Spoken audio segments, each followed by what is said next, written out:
हाँ।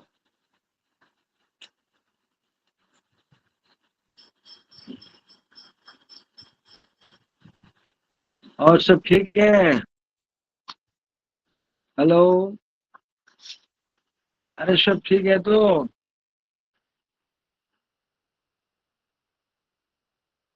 हाँ सर, सब बढ़िया है।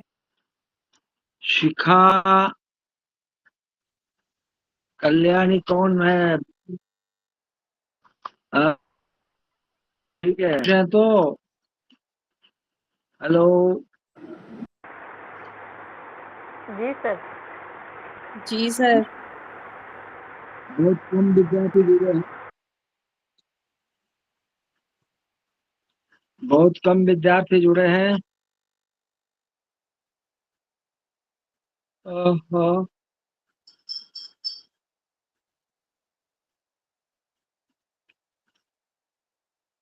काफी गर्मी है यहाँ। वहाँ आपकी गर्मी है? अंगुल हेलो में? सर, नमस्ते। अंगुल में गर्मी नहीं है आज, बहुत अधिक। हाँ। अरे मेरी आवाज सुन पाते हैं तो सब बढ़िया से? जी सर। हाँ। हेलो। अरे सब सुन पाते हैं? हाँ सर। जी जी सर। सर। हाँ सर, सुन पा रहे हैं सर आपका आवाज। सब क्या नाम है तुम्हारा? अरे नाम क्या है? तुम्हारा नाम क्या है? हाँ। मेरा नाम सर डॉक्टर एस के पानीग्राही है। हाँ। मेरा नाम डॉक्टर एस के पानीग्राही है। पानी गिराही। हाँ जी। अच्छा, वेरी गुड। पानी गिराही यहाँ बरहमपुर में बहुत लोग रहते हैं। बरहमपुर के पानी गिराही, बरहमपुर में बहुत लोग रहते हैं। मैं बरहमपुर का ही हूँ सर। आप बरहमपुर के हैं? कहाँ के? बरहमपुर में कहाँ? प्रॉपर बरहमपुर का हूँ। टाउन? तुलसी नगर। अच्छा। चलो बढ़िया।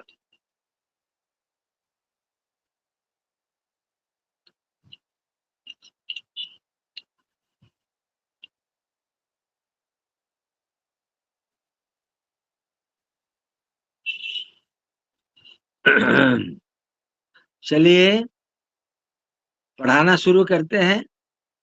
आ, कम विद्यार्थी जुड़े हैं। 17 ओनली 20। 20 विद्यार्थी जुड़े हैं केवल। कोई बात नहीं, हम वेट नहीं करेंगे, समय कम है। पाठ बहुत है, समय कम है। ठीक है। बिहारी लाल, आज का जो पाठ है वो बिहारी लाल के बारे में है। आज हम बिहारी लाल के बारे में पढ़ेंगे। हाँ। एक प्रख्यात रीतिकाल के लोकप्रिय कवि। हाँ। एकमात्र कृति है उनकी बिहारी सतसई। एकमात्र कृति रचना है बिहारी सतसई। इसमें कितने पंक्तियां हैं? कितनी? 14,000 से अधिक ना, 1400 से अधिक।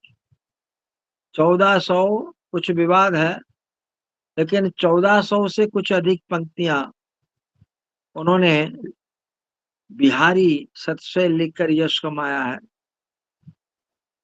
बिहारी सतसई का एकमात्र प्रतिद्वंदी है, जानते हैं कौन सा? केवल मानस।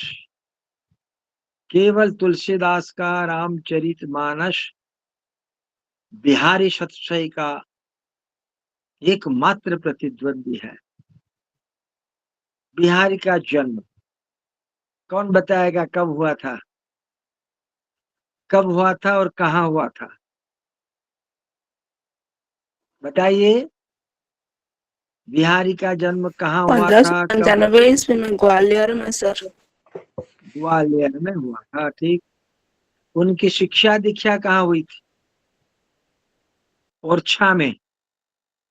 ग्वालियर से ओरछा उनको जाना पड़ा, जहां उनकी शिक्षा दीक्षा हुई। विवाह कहाँ हुआ? विवाह हुआ मथुरा में, एक ब्राह्मण परिवार में। और आप लोग सब जानते हैं, राजा महाराजा धनाढ्य अमीर रईसों के आश्रय में रीति कविता का विकास हुआ था। रीति कवियों के जो आश्रयदाता थे, उस समय रईस लोग थे, राजा महाराजा थे। और सबसे बड़े कवि जो है, सिरमौर कवि रीति काव्य के रीतियु के बिहारी लाल। पहले वो जहांगीर के पास थे, जहांगीर के दरबार में रहा करते थे और वहां अपनी रचना राजा महाराजा के लिए लिखते थे जहांगीर की। फिर वे शाहजहां के वहां चले गए। 1620 ईस्वी में जब शाहजहां का पुत्र का जयंती हुआ, जन्म उत्सव हुआ, तब अनेक राजा पधारे थे और बिहारी को उस आयोजन में अपनी काव्य प्रतिभा को बताने के लिए एक अवसर मिला, एक मौका मिला। और सारे नरेश राजा खुश हो गए और सभी ने उनके लिए थोड़ी थोड़ी वृत्ति बांध दी।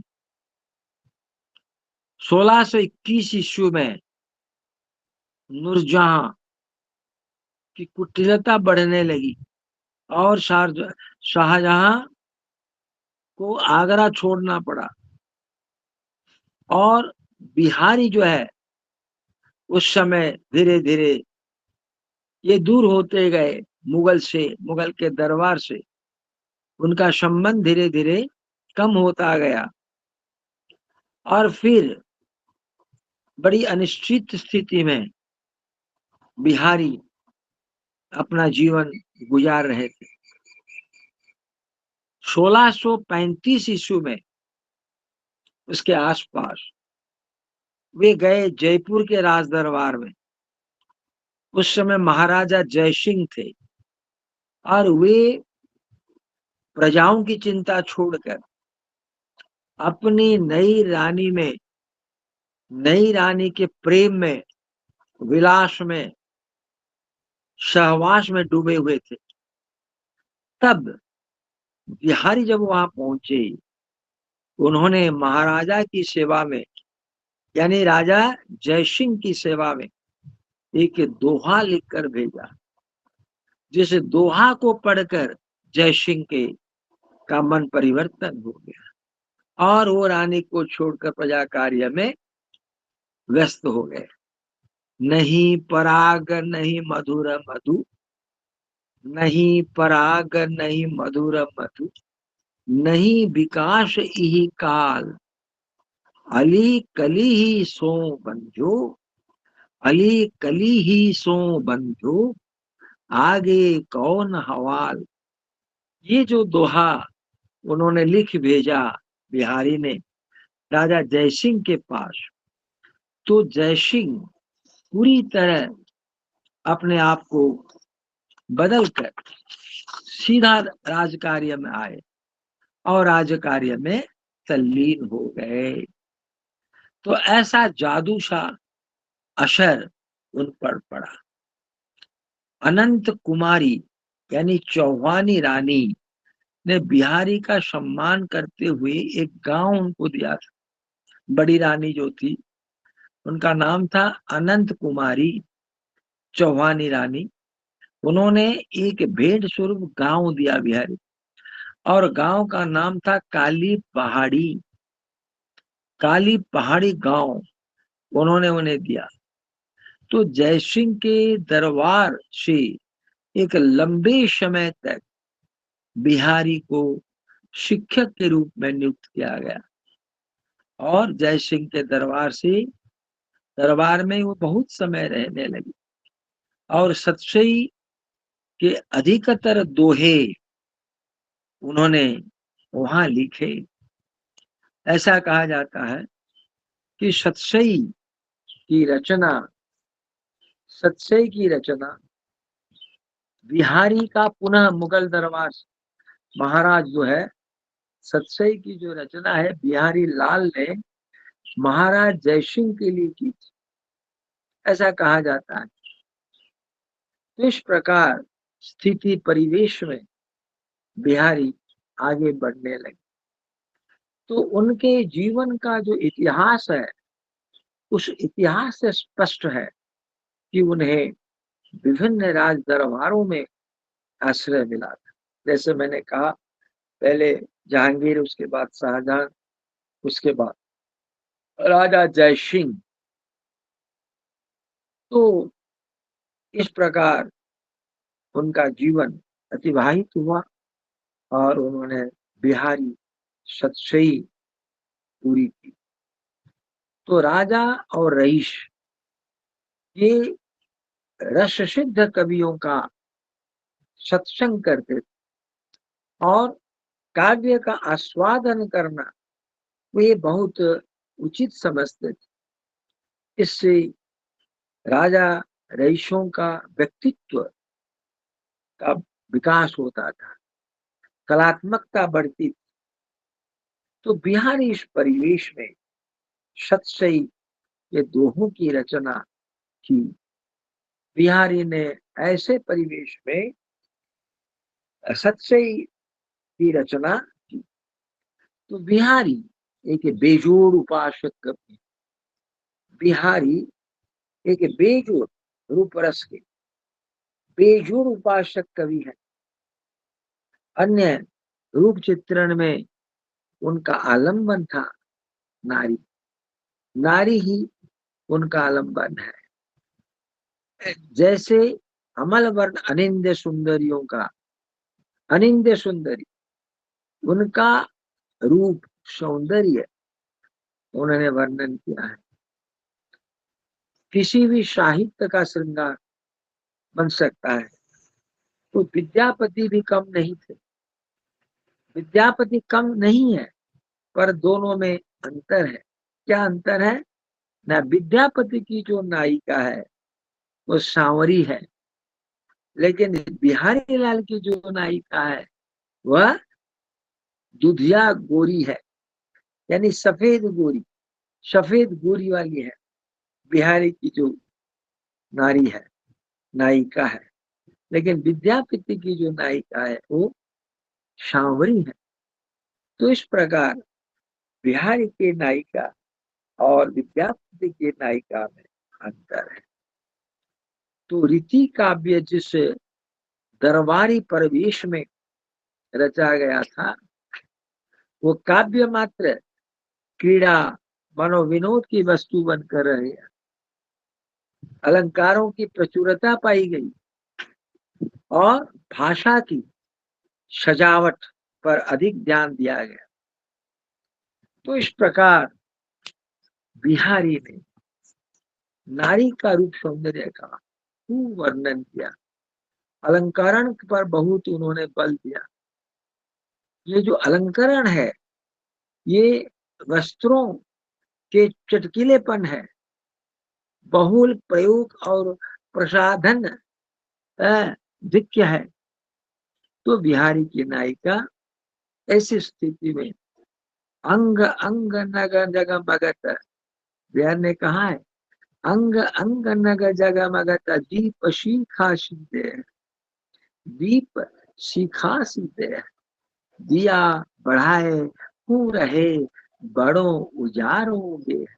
यानी दीपक की लौ के समान, दीपक की शिखा के समान, ज्योति के समान नायिका के अंग प्रत्यंग में नग जगमगा रहे हैं। अंग अंग नग जगमगा, इसलिए दीपक बुझा देने पर भी घर में यानी ज्योतिपूर्ण शरीर और नगों के प्रकाश से खूब उजाला रहता है घर में। तो इस प्रकार ये उनका वर्णन है। अब देखेंगे बिहारी का श्रृंगार पक्ष, श्रृंगार निरूपण। बिहारी लाल श्रृंगारी के प्रचंड प्रतिभा संपन्न कवि है, प्रचंड प्रतिभा संपन्न कवि। और उनके दोहों में दोनों पक्ष यानी श्रृंगार के जो दोनों पक्ष है, श्रृंगार संयोग और वियोग, श्रृंगार के दो पक्ष है, एक संयोग है एक वियोग है। तो दोनों पक्षों का सूक्ष्म चित्र विशद वर्णन बिहारी ने किया है। तो बिहारी की कविता में प्रेम की भौतिक पक्ष उपलब्ध है। संयोग चित्रण पर पहले मैं आपको बताता हूं। संयोग श्रृंगार का मूल आधार है, संयोग श्रृंगार का मूल आधार है। इसमें रूप का आकर्षण है, शरीर का आकर्षण है। इसमें नायक नायिके के रूप का वर्णन होता है, चेष्टाओं का वर्णन होता है, क्रीड़ाओं का वर्णन होता है, भाव भंगिमा का वर्णन होता है। तो ये बिहारी लाल ने किया है। सरस सुमिल चित्र तुरंग की, करी करी अमित उठान, गोह निबाहे जाती खेली प्रेम चौगान। तो ये जो है वर्णन शैव पक्ष का। बिहारी का मुख्य वर्ण विषय नायक नायिका का, नायक नायिका का जो संयोग वियोग है, वियोग वर्णन। तो ये संयोग वियोग वर्णन में बिहारी की दरबारी मनोवृत्ति झलकती है। दरबारी मनोवृत्ति उनके संयोग चित्रों में मानसिक प्रफुल्लता पाई जाती है। नायिका की विभिन्न शारीरिक मुद्राओं का सुंदर मनोरम आकर्षणीय वर्णन मिलता है। तो ऐसे ऋतु के बिहारी सबसे बड़े शब्द चित्रकार हैं, बहुत बड़े शब्द चित्रकार हैं बिहार। और उनकी बनाई तस्वीरें बड़ी साफ है, सुंदर है, स्पष्ट है।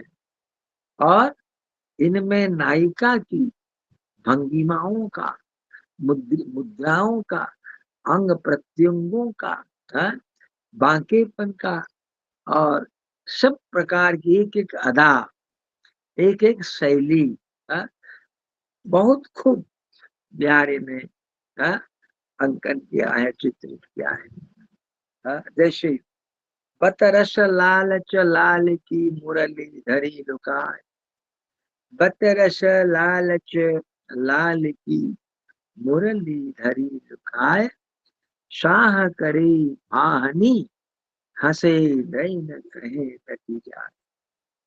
तो बातचीत का मजा लेने के लिए राधा ने लोभ से श्री कृष्ण की मुरली छिपा कर रखी। तो श्री कृष्ण ने जब मांगा मुरली राधा से, तो वो शपथ खाती है राधा, भवों से हंसती है, नचाती है भवों को, ये मुझे पता नहीं है। मना कर देती है, मैंने आपकी मुरली मैंने नहीं देखी, आपकी बंसी मैंने नहीं देखी। तो बिहारी का प्रत्येक दोहा अपने आप में एक पूरा शब्द चित्र है, एक पूरी तस्वीर है। उन्होंने दोहे में छोटे क्षण का प्रयोग करके चित्र में कहीं धूमिलता नहीं रहने दी, तो बिल्कुल साफ तस्वीर नजर आती है बिहारी के दोहों।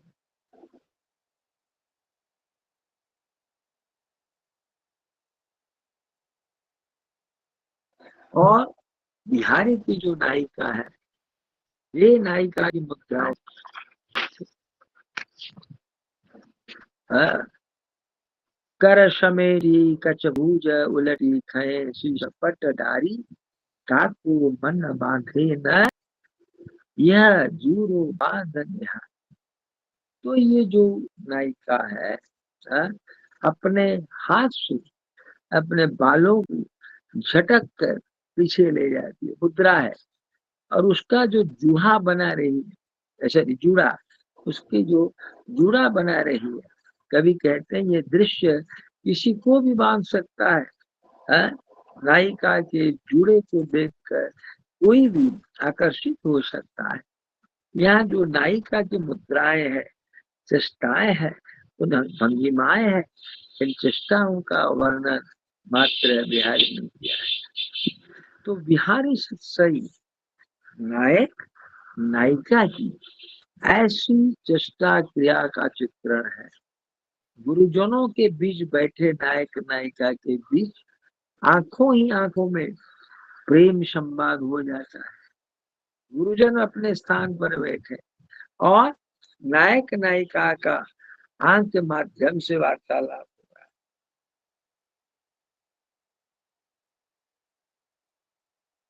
समझ रहे? कहत नटत रीझत खिजत मिलत खिलत रजियात। कहत नटत रीझत खिजत मिलत खिलत रजियात। भरे मौन भरे भरे मौन में करत है नयन हुई सब बात। तो प्रेम से प्रिय की सभी वस्तुएं प्यारी लगती हैं। उड़ती गुड़ी लकी लाल की अंगना अंगना माही बौरी लो दौरी बेरती छुअत छबील छाही। नायक पतंग उड़ा रहा है, उड़ती गुड़ी लखी लाल की, उसकी परछाई नायिका के पर पड़ रही है। पतंग की परछाई नायिका के घर पर पड़ रही है और नायिका उस परछाई के पीछे पीछे भाग रही है। अंगना अंगना माही बौरी लो दौरी फिरती दौड़ती फिरती है। छुअत छबिली छाई पतंग की छाया को छूने के लिए, यानी प्रिय स्पर्श के सुख का वो अनुभव कर रही है। तो ये जो है बिहारी का केशुआ संयोग श्रृंगार में युग का विलासी वातावरण चित्रित हुआ है। वियोग चित्रण पर जाते हैं, वियोग पक्ष पर। ये संयोग पक्ष हो गया। अब देखेंगे वियोग पक्ष। ठीक है,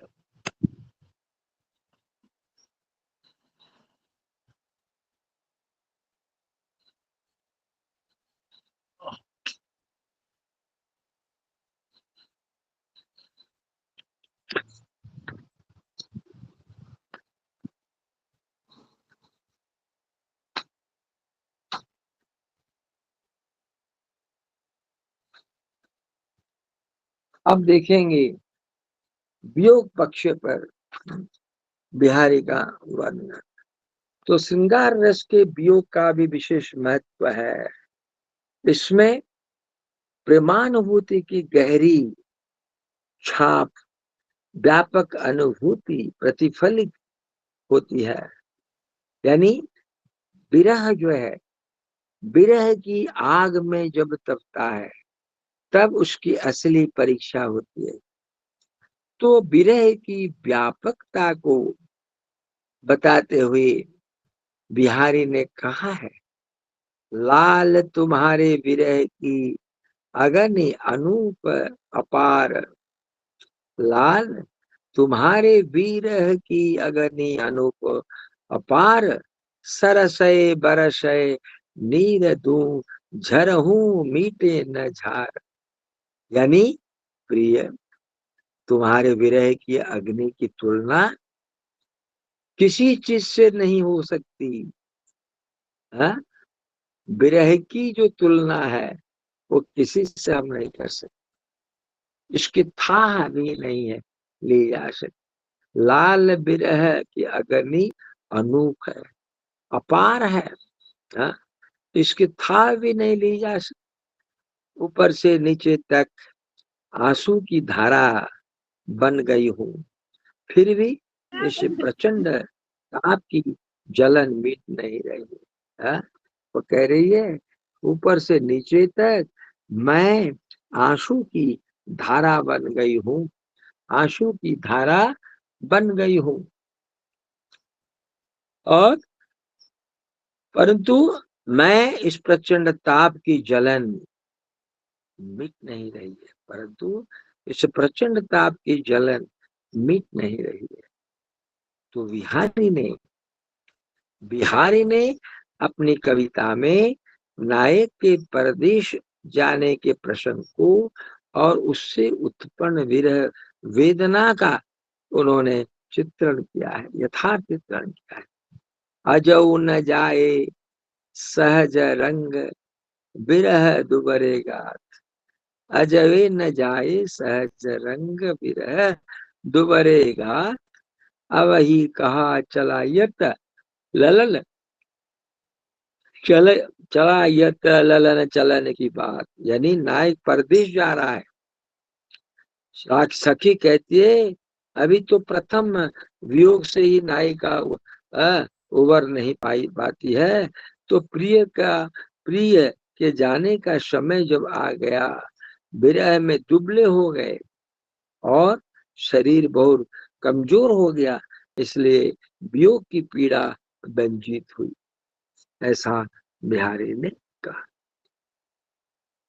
श्याम मुसुरती करी राधिका, तकती तर नीजा नीर, श्याम सुरती करी राधिका, तकती तर नितन तर नीजा नीर, और अंशुवनी करती तराश को खिनक करो नीर, यानी राधा श्याम का स्मरण करके बार बार श्याम वर्णी यमुना की ओर देख रही है, उनका चिंतन करके बार बार स्मरण करके तो यमुना नदी को देख रही हो, यमुना में उसे श्याम का प्रतिबिंब दिख रहा है और श्याम आते नहीं दिखते। यमुना तट को देखकर न जाने कितनी यादें ताजा हो जाती हैं, आंसू खड़ा है, निरंतर प्रवाहित होने से यमुना तट का जल भी खारा हो जाता है। तो इस प्रकार नायक नायिका का वर्णन, विरह का वर्णन के बारे में बिहारी ने कहा है। तो विरह संबंधी जो अत्युक्ति के अखाड़े में बिहारी उर्दू फारसी के कवियों के को भी पीछे छोड़ देते हैं। अरबी फारसी के कवि उर्दू के कवि पीछे पड़ जाते हैं उनके सामने। करी विरह ऐसी तो गले गईल न छाड़त नीचू, दीने हूँ चरा चश्मा चखने चाहे लखे जमी। तो विरह ने नायिका को ऐसी दुबली पतली बना दिया है जो नीच मृत्यु उसका पीछा नहीं छोड़। इस प्रकार बिहारी का संयोग वर्णन जितना सफल हुआ है, वियोग वर्णन उतना सफल नहीं हुआ। तो बिहारी को जीवन के संयोग पक्ष का जैसा अनुभव था वैसा वियोग पक्ष का नहीं था। नायिका की सुकुमारता, विरहता, विरह क्षीणता आदि में बिहारी कहीं कहीं औचित्य की सीमा का अतिक्रमण कर गए हैं। तो इस प्रकार संयोग और वियोग दोनों पक्षों पर बिहारी ने बताया है। प्रकृति चित्रण बिहारी के दोहों में प्रकृति चित्रण, बिहारी के रीति काव्य में प्रकृति। तो बिहारी के मन में प्रकृति सौंदर्य के प्रति कोई ममत्व नहीं था, फिर भी 2-4 वसंत, ग्रीष्म और पावस से संबंध अच्छे दोहे उनके उनके उनके प्रकृति सौंदर्य के प्रति है। उनके लेखन इसे फिशर पड़े हैं प्रकृति के प्रति। बिहारी का एकाध प्रकृति चित्र तो बेजोड़ है, एकाध प्रकृति चित्र तो बेजोड़ है। जैसे रनित भृंग घंटावली झरित दान मधु मेरु।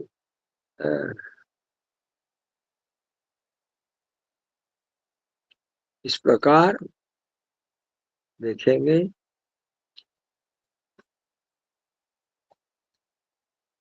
भक्ति और नीति, भक्ति और नीति पर दोहे जो है बिहारी के, उस पर चर्चा करते हैं। बिहारी ने भक्ति और नीति की पक्ष को, दोहों को उन्होंने लिखे हैं और इन पर उन्होंने भी महत्व दिया है।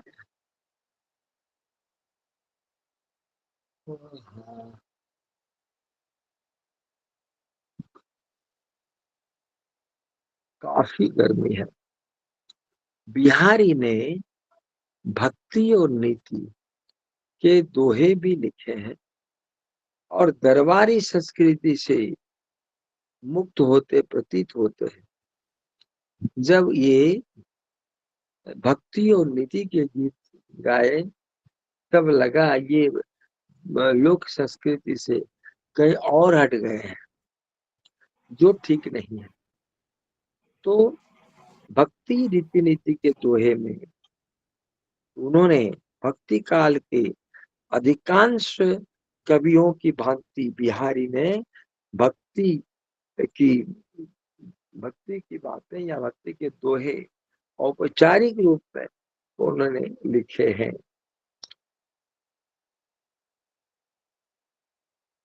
और कवि के आत्मबोध प्रबोध का एक बहाना है। बिहारी अपने आराध्य का स्मरण किया है और उनकी रसिकता, चमत्कार प्रियता और अलंकरण वृत्ति के साथ उन्होंने अपने आप को जोड़ा है।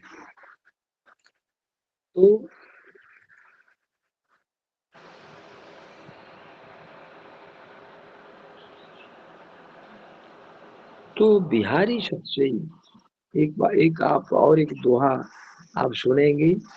जप माला छाया तिलक सरे न एको काम, मन कांचे नीचे वृथा साचे रांचे राम। यानी जप यानी मंत्र पाठ, माला जप माला यानी माला जो स्मरण करते हैं, भगवान को कराते हैं। छापा या तिलक से एक भी काम नहीं सकता। कोई भी मनोरथ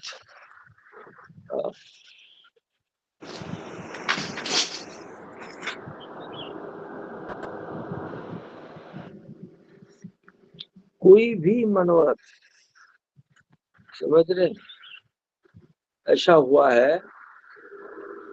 मन में जो है, मन कच्चा है और मन वश में नहीं है, और ये सारा आडंबर बेकार है, क्योंकि राम तो सत्य से ही प्रसन्न होते हैं। राम आडंबर से, दिखावे फरेब, झूठ से खुश नहीं होते। कबीर दास ने इन्हीं भावों से भी लिखा था। माला तो कर में फिरे जीव फिरे मुख माही, मनवा तो 10 बीजी करे कीरे यह तो सुमिरन नाहि। तो बिहारी और कवि दो विपरीत मूर्धों ध्रुवों पर स्थित है। तो जो भाव साम्य रेखांकित करने योग्य अवश्य भाव साम्य समान का है। तो बिहारी सत्सई में भक्ति की चर्चा हुई है, परंतु इससे बिहारी को भक्त नहीं कहा जा सकता। यद्यपि बात के प्रमाण है कि बिहारी की शिक्षा दीक्षा वर्षा में हुई है और वे वहाँ हरिदास संप्रदाय ये महात्मा नरहरिदास के शिष्य हो गए। नरहरि दास के शिष्य हो गए, परंतु इनकी आस्था किसी वाद विशेष पर नहीं। उन्होंने समान भाव से राम, कृष्ण और वश्य का पालन किया। तो इस प्रकार बिहारी पहले कवि हैं और अनुराग हैं, विराट के नहीं। अनुराग के पहले कवि हैं। भक्त का हृदय उन्हें प्राप्त नहीं था, लेकिन उनकी दृष्टि राधा की तन्यु तनोदीप्ति तन द्युति पर टिकी है, मन तक नहीं जा सकती। इसलिए भक्तों के हृदय की शीतलता, आर्द्रता, कोमलता, कातरता, दीनता जो है, इन भावनाओं के साथ भक्तों का हृदय जुड़ा है। नीति, नीति के दोहों पर हम प्रकाश डालेंगे। बिहारी की नीति के जो दोहे हैं, ये दोहे भले ही भक्ति के दोहों की तरह है, अच्छे परों पर ये बिहारी के विशुद्ध जीवन अनुभव या बहुज्ञता से बिहारी जो है, नीति के जो दोहे हैं बिहारी, ये इनको आप बताना पड़ेगा। तो फिर बिहारी के दोहों की परम विचार करते हैं। दोहों की में जो नीतियां है, उन नीतियों को महत्व देकर आम का महत्व दे, ऐसा होता है। नीति के दोहों को उन्होंने भक्ति के दोहों के साथ भी महत्व दिया है। तो केवल सामान्य रीति नीति, दरबारी अदब कायदों से उन्होंने अपने पाठकों को अवगत करने की उचित नहीं समझी है। जीवन के विभिन्न पक्षों, उतार चढ़ाव के संबंध में मार्मिक शुक्तियां कही है। तो इस प्रकार इस क्रम में वे हंसते हंसते अगले समाज की असंगतियों पर भी उंगली रखी है। ठीक है, ये वास्तव दरअसल क्या होता है, नीति के जो और भक्ति के जो दो है, ये अनुभवों की खमीर से घने हैं। कवि ने अपने काव्य कौशल से इन्हें विश्वसनीय और काव्य उपयोगी बना दिया है।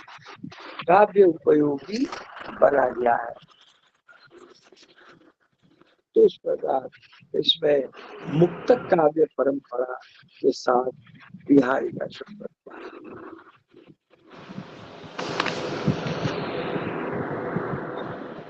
5 मिनट से 3 मिनट पानी पी के हम आते थे। ठंडा पानी, गर्मी काफी होती है। आज गर्मी बहुत है। मैं तो गया था एक फंक्शन में, तुरंत एक ऋतुपनयन कार्य में मैं गया था। अब यहाँ के पहुंच गया, सेक्रेड थ्रेड सेरेमनी जिसे कहा जाता, समझ रहे। अभी 4 बजे चूंकि कक्षा थी। अच्छा, कल आज तो शायद अंतिम कक्षा है, मुझे लग रहा है। हाँ, हेलो, अरे कोई बोलो। 8 तो ऑन करके बोलो कोई बात। आज मेरी अंतिम कक्षा है ना। हेलो जी सर। जी सर। हाँ, नहीं, इग्नू में मेरी अंतिम कक्षा नहीं है, आपको पढ़ाने में अंतिम कक्षा है। कल और किसी दूसरी सही बोले, आज बहुत गर्मी है। हाँ, बात करिए। हेलो, आज बोलो। बहुत गर्मी है सर, आप सही बोले। बहुत जल्दी क्या हुआ? अरे बोलो, इसको मत बोलो, जो मन में आता है बोलो, जो आता है मन में। सही बोले, बहुत गर्मी ज्यादा है। क्या हुआ? क्या बोलते हो? हेलो, अरे कौन हो तुम? बोलो, कोई बात नहीं। मैं तो थोड़ा पानी पी के आ जाते। गर्मी इतनी अधिक होती है भुवनेश्वर में, आप विश्वास नहीं करें, काफी गर्मी। समझ रहे हैं? क्या करें, और इसी धूप में भी हमको जाना पड़ा। क्या करें, थोड़ा अच्छा पानी पी के आता हूँ। ये पानी गर्म लगता है, समझ रहे हैं? एक मिनट, आप भी थोड़ा पानी पी लीजिए।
और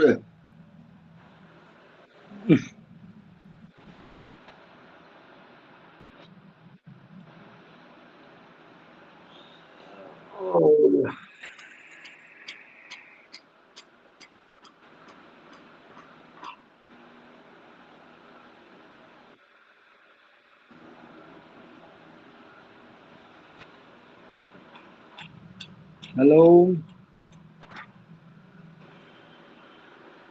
जी सर, नमस्ते सर। एक नमस्कार। एक स्क्रीनशॉट ले लिया?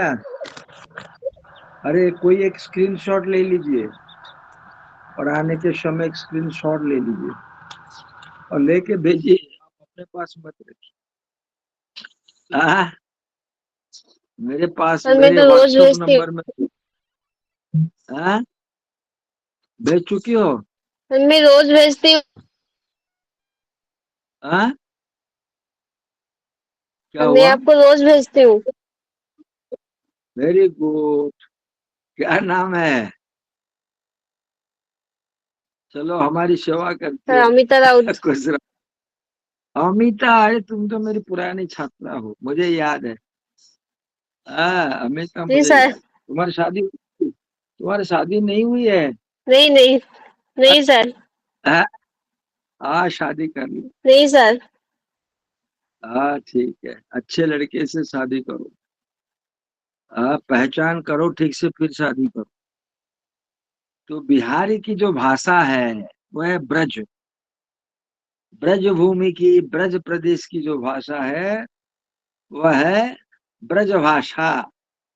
ब्रज भाषा में पहले रचनाएं होती थी, साहित्यिक भाषा ब्रज भाषा थी।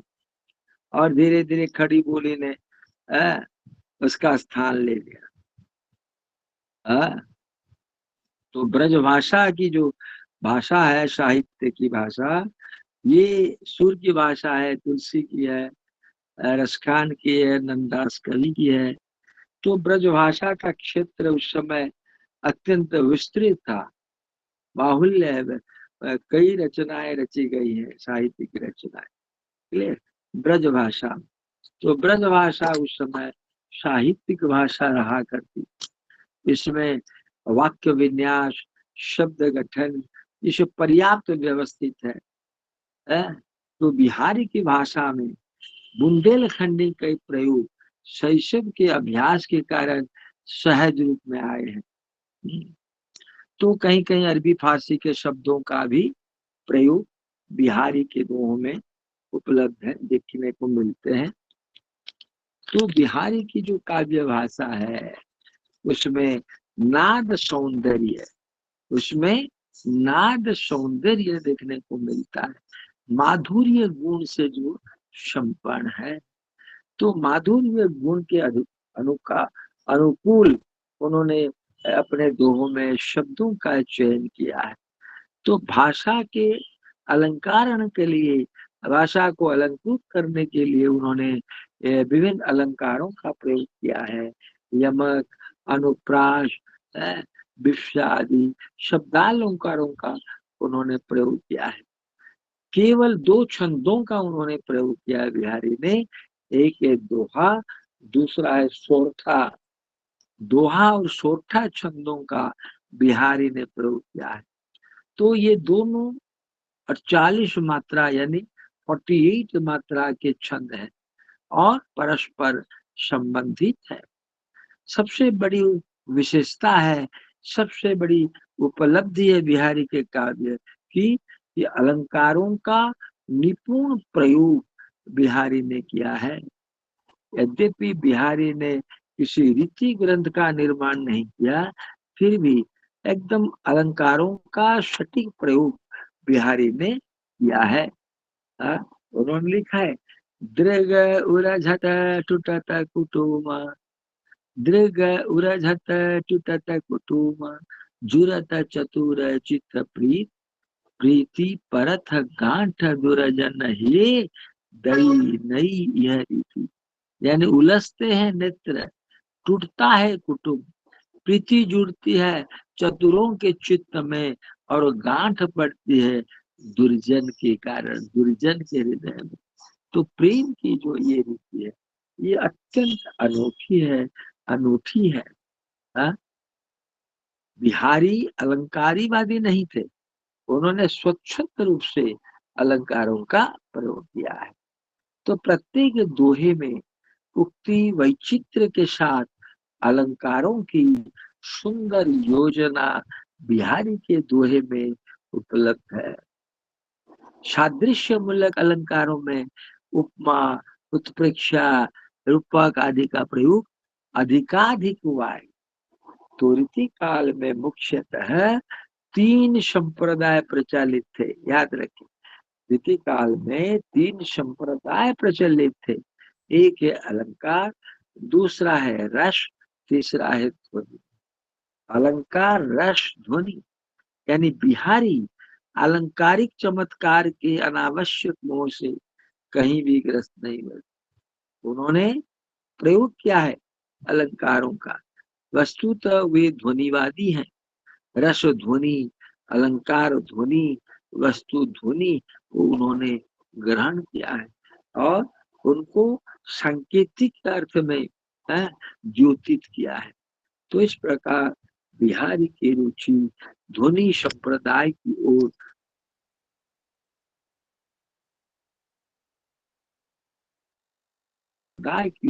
बहुत अधिक है।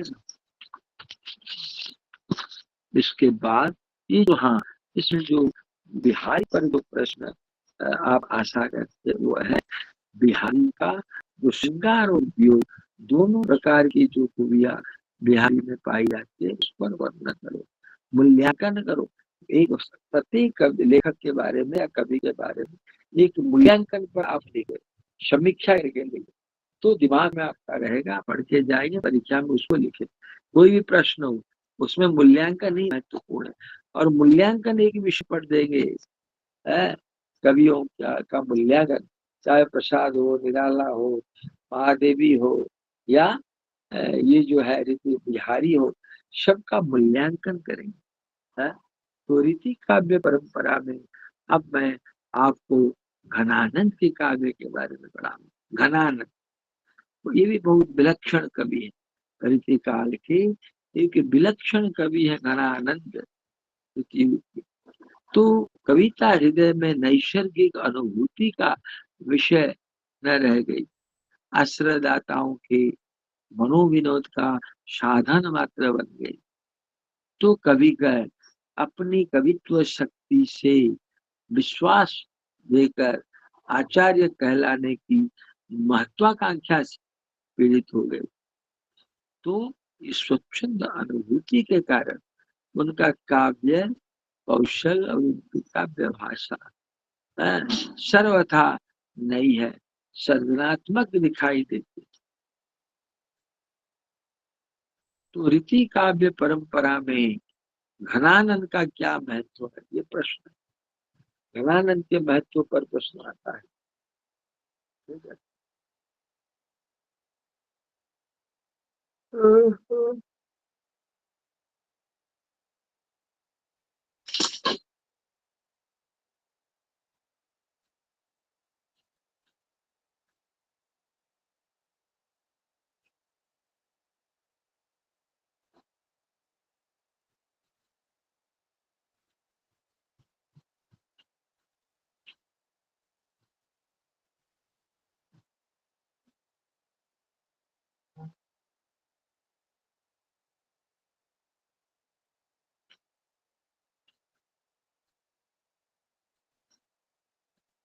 गिर पड़ा। तो इस प्रकार घनानंद रीतिकाल के एक विलक्षण कवि हैं।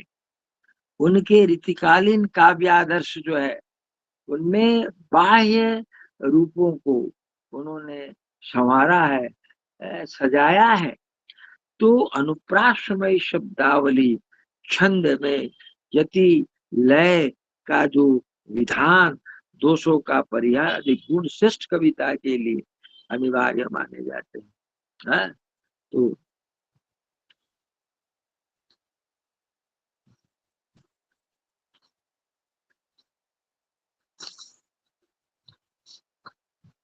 उनके प्रेम संबंधी दृष्टि, घनानंद का जो प्रेम संबंधी दृष्टि को, मूलतः घनानंद एक प्रेमी कवि है।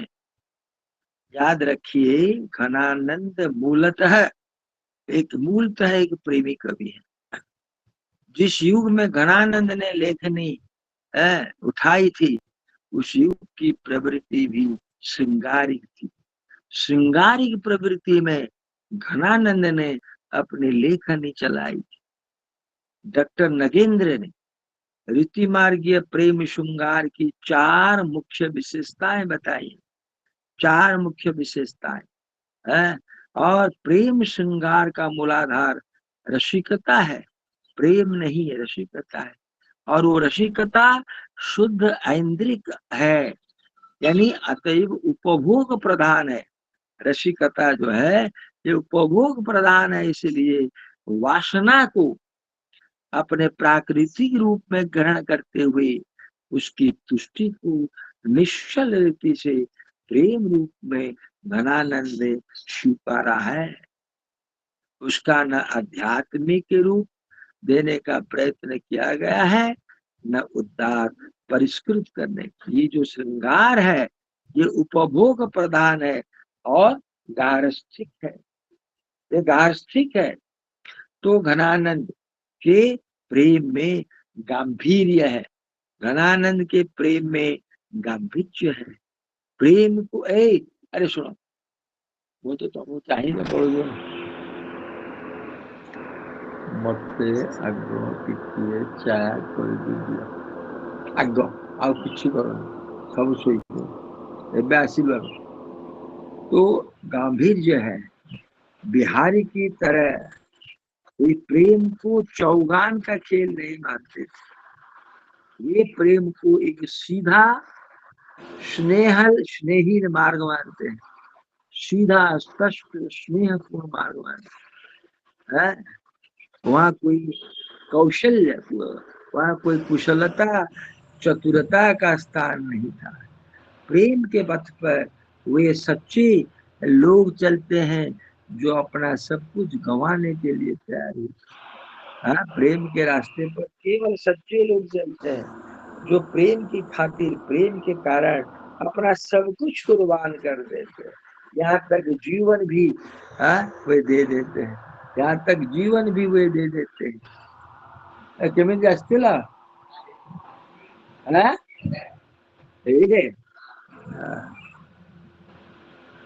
तो असल में घनानंद जो है, घनानंद का जो प्रेम है ये शारीरिक प्रेम नहीं है, इसमें वासना नहीं है, इसमें भावना है, भावात्मक प्रेम में वे जुड़े हैं। तो संयोग में शरीर सहवास की चेष्टाओं का, वियोग में उसके हाव भाव का वर्णन कवि ने नहीं किया है। संयोग में सहवास का और वियोग में हाव भाव का वर्णन घनानंद ने नहीं किया है। तो अन्यत्र हृदय के भावों का, अन्यत्र हृदय के भावों का भी उन्होंने विश्लेषण किया है। बिछुरे मिले प्रीतम शांति न माने।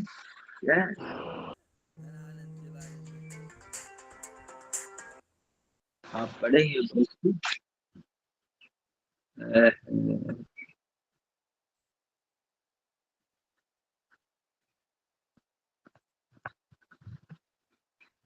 कहाँ चला गया? हेलो, अरे आप लोग हैं कहाँ? जी मेरा सर। कहाँ? अरे जी मैं जी सर। जी सर। आप सर मैं आपकी दिखता आवाज हूँ? आ रही है। जी जी बिल्कुल जी दिखाई सर। दे रही। आवाज आवाज आ रही है, चेहरा दिखता है? हाँ सर। जी सर दिख रहा चेहरा है। भी दिखता है? मुझे दिखता नहीं है, मुझे थोड़ा कम दिखता है। अभी एक फोन आया तो मैंने उससे काट दिया, ये कहाँ चला गया। चलिए कोई बात नहीं, जाने दीजिए, कम से कम आप तो सुनते हैं। तो ऋतिक काव्य का जो प्रेम है, हाँ ये मैं बता रहा था, घनानंद का प्रेम भावात्मक है, शारीरिक नहीं है। तो भावों का ही विश्लेषण हुआ है।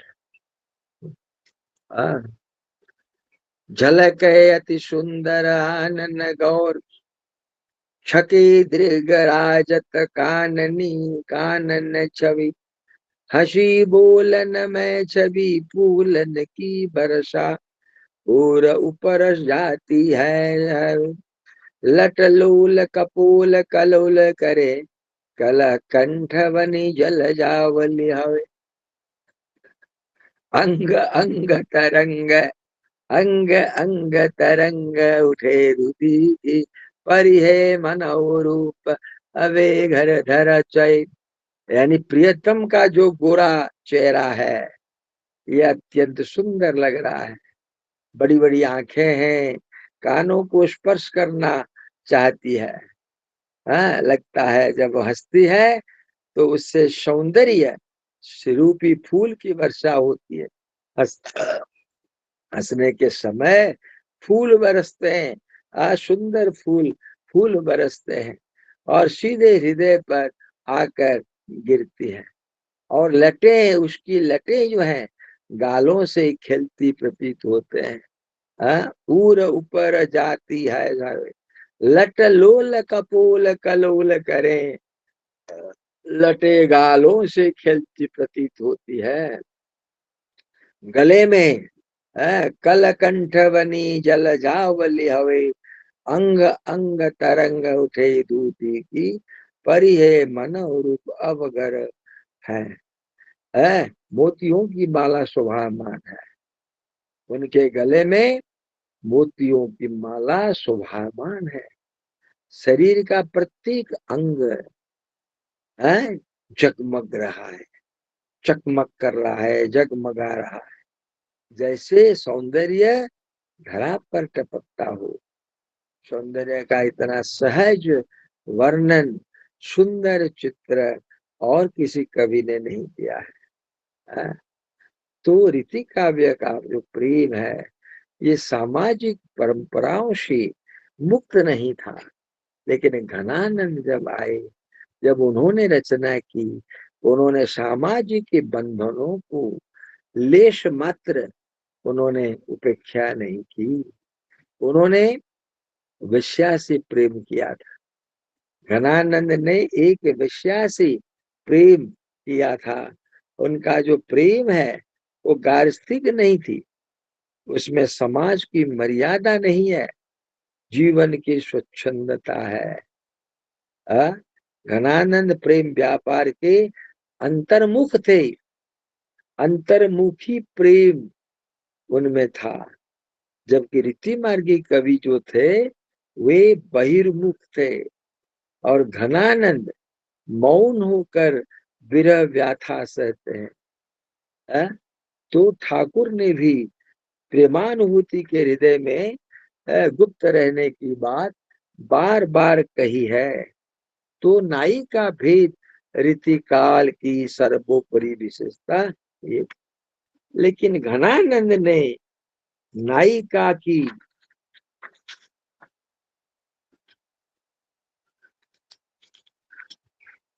भेदों में अपनी काव्य सरस्वती को नहीं फंसाया। प्रेमी प्रेमिकाओं का जो विश्लेषण है भावों का, इनका विषय है भाव, इनका विषय भाव। सम प्रेम वर्णित हुआ है रीति काव्य में, सम प्रेम वर्णित हुआ है। लेकिन घनानंद ने प्रेम की उदालता, उदात्तता तथा उच्चता व्यक्त करने के लिए विषम प्रेम को ही अपनाया। उनका प्रेम एक तरफा है। वेश्या से जो उन्होंने प्रेम किया था, ये प्रेम एक तरफा था, इसलिए उसमें पीड़ा थी, ग्लानि थी, वेदना थी, व्यथा थी। तो यहाँ प्रिय की तुलना जो है एक बहेली से की गई है। अधिक अधिकते सूजान, सूजान उस वेश्या का नाम। रीति रावरी है कपट जोगी, दे फिर निपट करे चूर। तो बड़ी बुरी बात मान है, प्रिया ने गुणों के जाल से पकड़कर विरह को पंखहीन कर दिया है। अब वो न मर पाती है न जी पाती है। इस प्रकार जब सुजान का संयोग होता है, जब सुजान का वेश्या जो है जिसे घनानंद ने प्रेम किया था, तो जब सुजान का संयोग होता है तो बुद्धि आश्चर्य में डूब जाती है। फलतः प्रिय का पूर्ण दर्शन नहीं हो पाता। संयोग काल स्वप्न सा टल जाता है। उसके बाद विरह आता है तो 100 गुना बढ़कर हृदय को पीड़ित करता रहता है। वस्तुतः घनानंद ने संयोग में वियोग की अभिन्नता का नहीं, समकुलता का, समकालीनता का अनुभव किया है। तो वियोग प्रत्येक स्थिति में बना रहता है। घनानंद का जो वियोग वो प्रत्येक स्थिति में विद्यमान रहता है। तो घनानंद की प्रेम भावना यथार्थ प्रधान है, व्यथा प्रधान है। जैसे व्यथा का स्वरूप आंतरिक होता है, वैसे उनका प्रेम आंतरिक होता है। भौतिक प्रेम का आध्यात्मिक प्रेम में विकास। घनानंद बादशाह मोहम्मद शाह के मीर मुंशी थे। बादशाह मोहम्मद शाह के मीर मुंशी थे घनानंद, समझ रहे। तो घनानंद मोहम्मद शाह के दरबार में आने जाने वाली एक वेश्या जो का नाम सुजान था, उनसे प्रेम कर बैठे। दरबारियों के प्रपंच में आकर बादशाह ने उन्हें देश से निकाल दिया। घनानंद को देश से निकाल दिया क्योंकि उनके दरबार में जो वेश्या आती थी सुजान, उस सुजान से वो प्रेम कर बैठे। तो घनानंद दिल्ली छोड़ गए। दिल्ली छोड़ते समय घनानंद उन्होंने देखा, चाहा कि सुजान भी उनके साथ चले। सुजान जो एक वेश्या थी जिससे उनका प्रेम बढ़ गया था। उनकी यही इच्छा थी कि मेरी चहिता जो है, जिसे मैं चाहता हूँ, वेश्या हो सुजान, वो मेरे साथ दिल्ली चले। लेकिन वो उनके साथ नहीं गई। घनानंद को बड़ी ठेस पहुंची, सांसारिकता के प्रति उनके मन में विरक्ति हो गई और उन्होंने वृंदावन जाकर निम्बार्क संप्रदाय से मैं दीक्षा ले ली। वो वृंदावन चले गए। जब ये नहीं गई सुजान, तब वे वृंदावन चले गए और वहां निम्बार्क संप्रदाय में दीक्षा ली और अपना सर्वस्व त्याग कर घनानंद सुजा का नाम याद रखा। सुजान को भूला नहीं। उनका सुजान का नाम उन्होंने त्यागा नहीं। प्रेम का धरातल बदल गया, लेकिन आलम्बन जो नारी थी, जो विषया थी, वो आलम्बन नहीं बदला।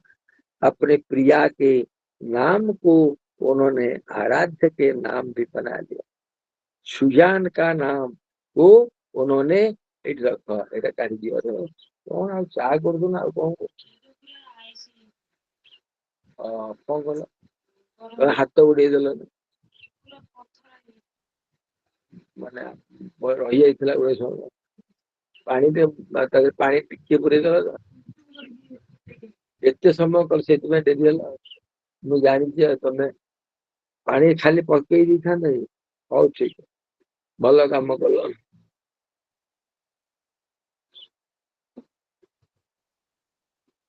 तो इस प्रकार घनानंद की जो प्रेम भावना है, उस प्रेम भावना से अतीन्द्रिय सौंदर्य का रहस्यपूर्ण संकेत मिलता है।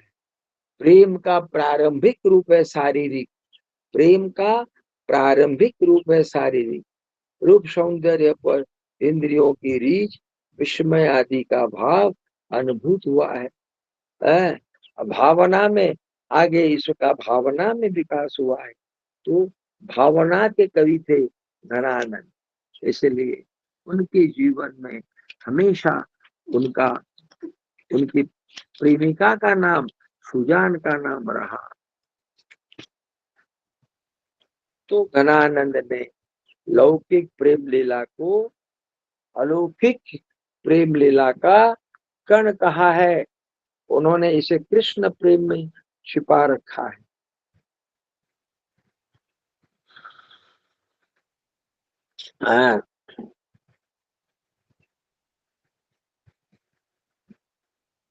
प्रेम को महोदधि अपार घरी के, विचार चवापुरो हरि बारी ते गिरी आयो है। घनानंद की जो प्रेमानुभूति है वो फारसी कवियों की तरह लौकिक ही है।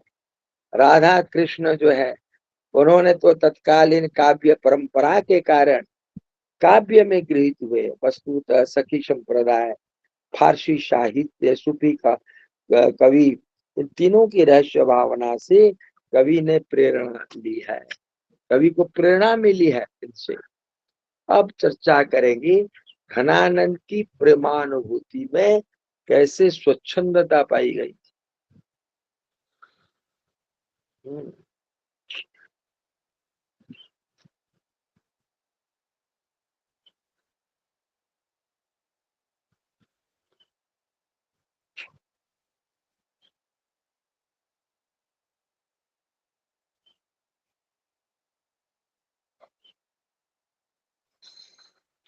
स्वच्छंदता।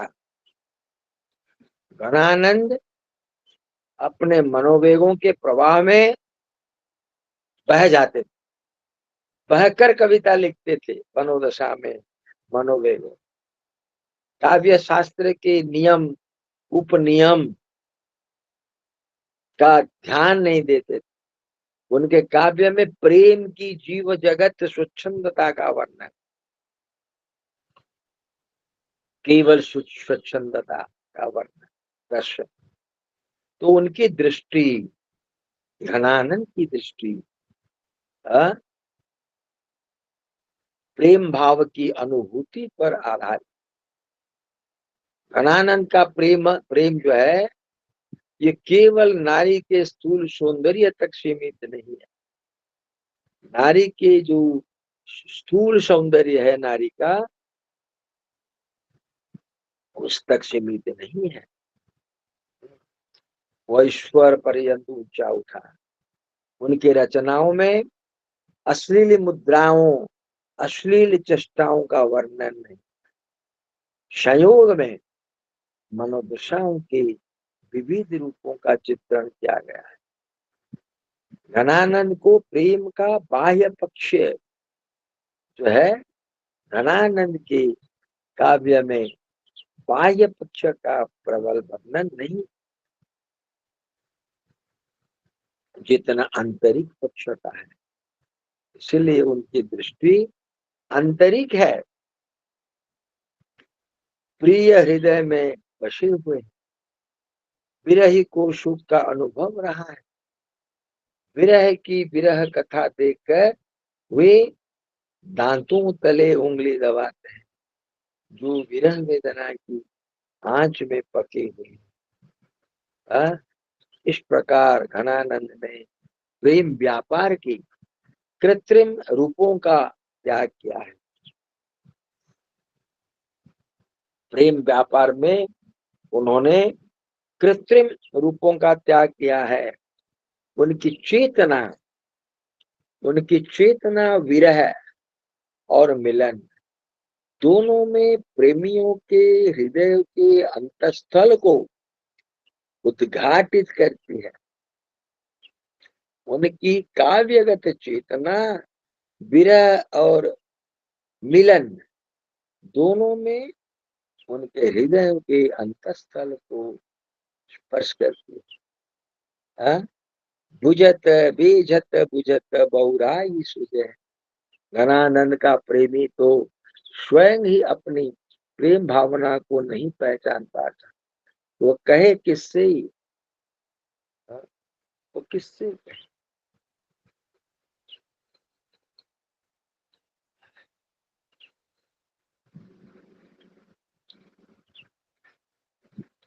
तो इस प्रकार घनानंद के प्रेम में बहुत महत्वपूर्ण वाक्य है। सुनिए, उनके हृदय में उन्होंने प्रेम की को हृदय की शुद्ध निश्चल भावधारा माना है। प्रेम को उन्होंने पवित्र माना है, निश्चल माना है। बुद्धि का उसमें गौण स्थान है, हृदय को महत्वपूर्ण स्थान देते हैं और हृदय को वे प्रमाण मानते हैं, बुद्धि को गौण मानते हैं। घनानंद का काव्य कौशल। उसके बाद अब पढ़ेंगे घनानंद के काव्य कौशल के बारे में। कविता में, उनकी कविता में अविधा कम, लक्षणा और व्यंजना ये अधिक है। उनकी कविता के मर्म तक पहुंचने के लिए उनके लक्ष्यार्थ और व्यंग्यार्थ तक पहुंचना होगा। लक्ष्यार्थ और व्यंजनार्थ नहीं जानेंगे तो हम उनकी कविता को जानते। घनानंद कहते हैं, मेरी कविता में काफी कुछ मौन है, जिसे समझने के लिए हृदय के अंदर प्रविष्ट करना होगा, क्योंकि कविता का वास वही है। क्योंकि कविता हृदय में रहती है, कविता का वास स्थान हृदय है, बाह्य शरीर नहीं है। समझ? इसलिए उनका कहना है, कविता हृदय के भवन में, हृदय के केंद्र स्थल में, केंद्र स्थान में मौन का घूंघट डालकर अपने को छिपा रखा है, अपने को छिपा बैठा है। मौन का घूंघट डालकर। घनानंद की काव्य शैली के दो भाग हैं, एक है वक्र तथा रुजु, दूसरा है रुजु। भक्ति संबंधी रचनाओं में रुजु है और रसात्मक रचनाओं में वक्र शैली है। रुजु शैली में संस्कृत की तत्सम शब्दावली का प्रयोग है, वक्र शैली में वो नहीं। तो भावों की मार्मिकता, गंभीर प्रभावशीलता वक्र शैली के गुण हैं। तत्सम शब्दावली, संस्कृत के शब्द और प्रभावशीलता, ये वक्र शैली का गुण है। तो वक्रता का आधार लक्षक भाषा है। वक्र शैली के दोनों भेद संश्लिष्ट विश्लिष्ट घनानंद की काव्य कला में दिखाई पड़ते हैं। समझ?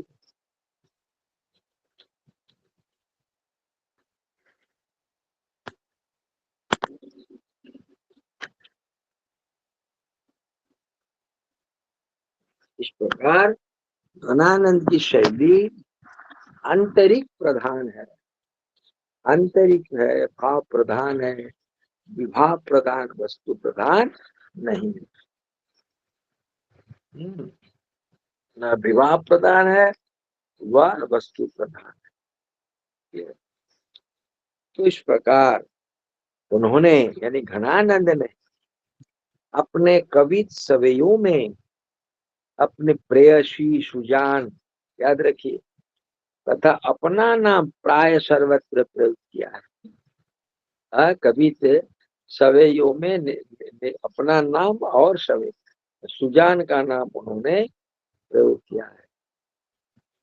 समस्त रसात्मक भक्ति भाव पूर्ण रचनाओं का वही आधार है। और सुजान अथा आनंद धन गुणवाचक विशेषण मान लिए गए। उनकी शैली आत्मनिवेदन की है। घनानंद की शैली आत्मनिवेदन की है। कवि अपने को प्रिय अथवा प्रेमी मानकर भाव निवेदन करता है। तो संस्कृत प्राकृत के काव्यों में यह शैली दृष्टिगत नहीं है, लेकिन फारसी साहित्य में यह शैली प्रचलित है। ध्यान दें, ये फारसी शैली में है, लेकिन संस्कृत प्राकृत शैली में नहीं है।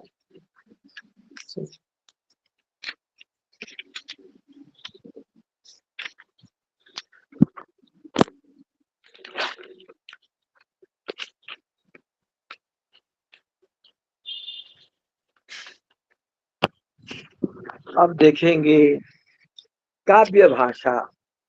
घनानंद की काव्य भाषा पर प्रकाश डालते, उनकी भाषा में नवीनता पाई जाती है, भावों का भरमार है।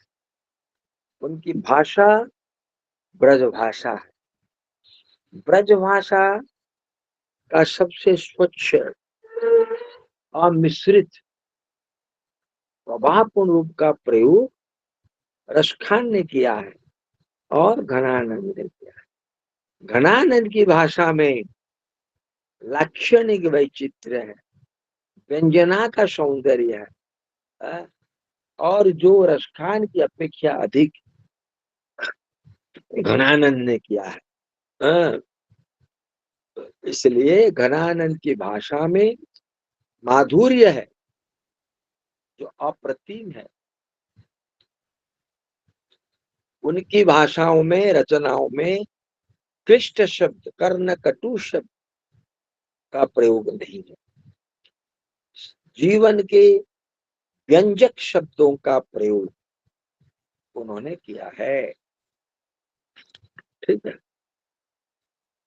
तो इस प्रकार घनानंद की काव्य भाषा में व्याकरण भाषा का, काव्य व्यवस्था का, नियमों का विद्यमान है, संगठन पूर्ण रूप से विद्यमान है। इसलिए उनकी भाषा, बिहारी की भाषा भी साहित्यिक थी, व्यवस्थित थी, पर घनानंद जैसी सजीव और लाक्षणिक नहीं थी। समझ? तो भाषा की समृद्धि के जितने भी उपादान होते हैं वे सब घनानंद की काव्य भाषा में उपलब्ध है। ठीक है। क्योंकि विलक्षण कवि है घनानंद है, इसे आप याद रखें। मैं आपको ले चलता हूँ पद्माकर की कविता।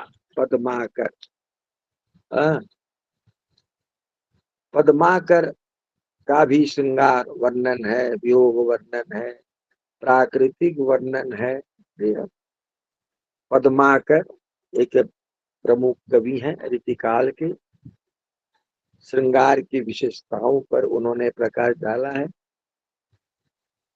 रीतिकाल के अंतिम खेमे के कवियों में सर्वाधिक उल्लेखनीय नाम है पद्माकर। हाँ, ये कवि हैं और आचार्य हैं। इन्होंने 3 प्रकार के काव्य ग्रंथों की रचना की। 3 प्रकार, एक है प्रशस्ति काव्य, दूसरा है रीति काव्य, तीसरा है भक्ति काव्य। प्रशस्ति काव्य 2 हैं, हिम्मत बहादुर बिरुदावली और प्रताप सिंह बिरुदावली। यह है प्रशस्ति काव्य। उसके बाद है रीति काव्य। इसमें 2 पुस्तकें मुख्य हैं। एक है पद्माभरण, जो महाराज जसवंत सिंह के भाषाभूषण की शैली में लिखी गई, और दूसरा है जगद विनोद, जो श्रृंगार रस उसके एक अंग नायिका भेद का निरूपक ग्रंथ। और तीसरा रीति ग्रंथ है अली जहां प्रकाश। तो इस प्रकार पद्माकर के भक्ति वैराग्य परक ग्रंथों में ईश्वर पचीसी, प्रबोध 50, गंगा लहरी, राम रसाई, इनके नाम लिए जा सकते हैं। तो पद्माकर की प्रसिद्धि का मूल आधार उनकी श्रृंगारिक रचनाएं हैं। पद्माकर की श्रृंगारिक रचनाएं हैं। वे श्रृंगारिक रस के सिद्ध वाक कवि थे। वातावरण में काव्य सर्जना कर रहे, श्रृंगार के सर्वथा अनुकूल थे। इसलिए ये बहुत बड़े श्रृंगारिक कवि माने जाते। बड़े राजसी ठाट में रहते थे पद्माकर, बड़े विलास व्यसन में रहते, राजसी ठाट, राजा महाराज जैसे ठाट वाट में रहते, विलास व्यसन में रहते, वैसे पद्माकर भी रहा करते थे। इस कवि से झलकती है, जब वो जयपुर में रहते थे, बड़े लाव लश्कर के साथ सफर के लिए निकलते थे। एक बार जयपुर से बांदा जाते समय उनके लाव लश्कर को देखकर बूंदी वालों ने कहा, समझा कि कोई हमारे राजा पर चढ़ाई करने आ रहा है। उन्हें देखकर बूंदी वालों ने सोचा शायद ये व्यक्ति यानी पद्माकर जैसे सज धज कर जाते थे, तो शायद इन लोगों ने सोचा कि हमारे राजा पर ये चढ़ाई करने के लिए, हमला करने के लिए जा रहे हैं। मिन्नी वो तले अलिया गुटे की रखिले गोटे खड़िगा मुठाई पाखे तले ओली देखी न तमें सब मो चश्मा पिंध बुझल। ए कपटा नहीं जो भांगी जो एडी चा कपटा नहीं जो। पद्माकर का सर्वश्रेष्ठ ग्रंथ है, जानते हैं, जगद विनोद। ये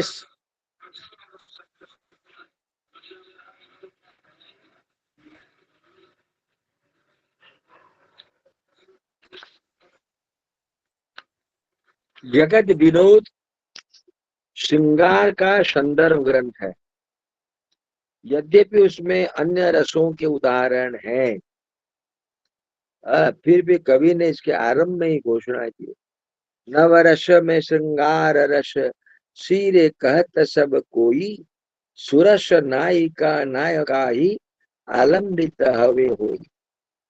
तो इस प्रकार पद्माकर श्रृंगार रस और उसके प्रमुख अंग नायक नायिका भेद का विस्तार पूर्वक वर्णन किया है।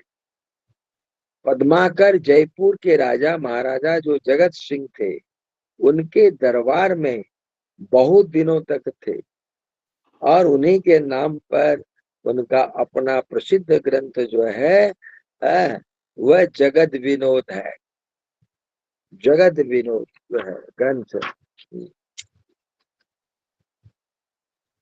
उनके नामानुसार उन्होंने अपने प्रसिद्ध ग्रंथ का नाम रखा जगत विनोद।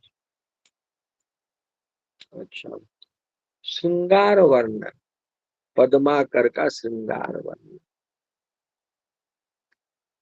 चूंकि मैंने कहा था पद्माकर श्रृंगार वर्णन के एक प्रसिद्ध कवि है।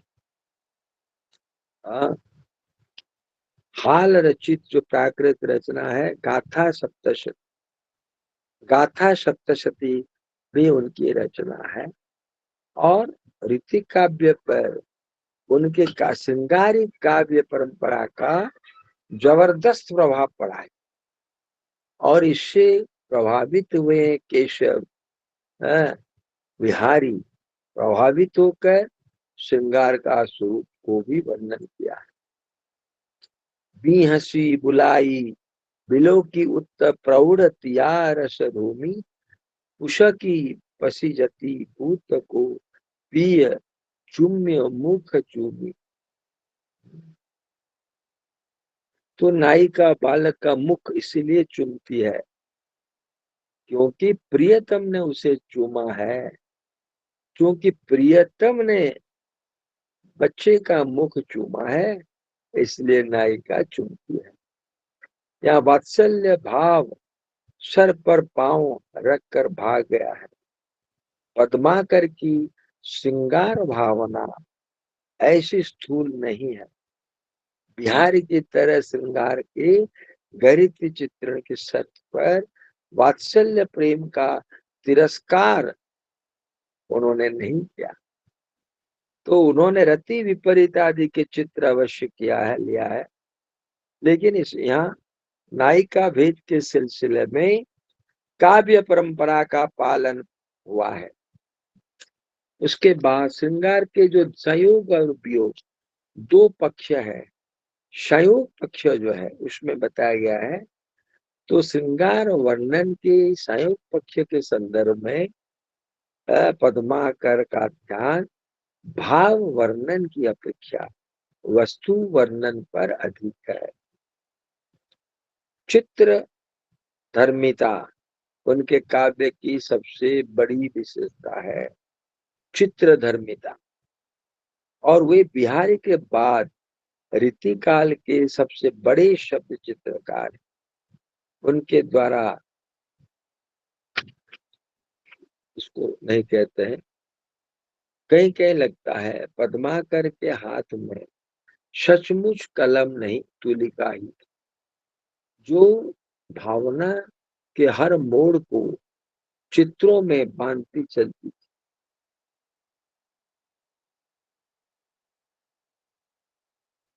तो पद्माकर हास्य विलासमय जीवन के कवि है। उनकी कविताओं में जीवन के उल्लास है, माधुर्य है और बड़ी मनोहारी व्यंजना कोई है। तो संदर्भ में सबिया देखें, फागु की भीड़ अभिरन में गही गोविंद ले गई भीतर गोरी, भाई करी मन की पद्माकर ऊपर नाई अबीर की झोली, छिनी पीतम्बर कमर में तई सुविधा दई बेड़ी मोड़ी कपूलनी रोली, मैंने नैन चचाई नचाई कायो मुस्कुराई लला फेरी आयो खेल न हो। ठीक है। पद्माकर की घनानंद की, घनानंद बहुत इंपॉर्टेंट है। बिहारी तो है ही, बिहारी तो महत्वपूर्ण है इस पाठ में। बिहारी बहुत महत्वपूर्ण, इसको पढ़िए ठीक से, इसमें प्रश्न निश्चित रूप से आएगा, हमेशा आता है। और घनानंद को भी पढ़िए, अच्छा लगेगा। हाँ।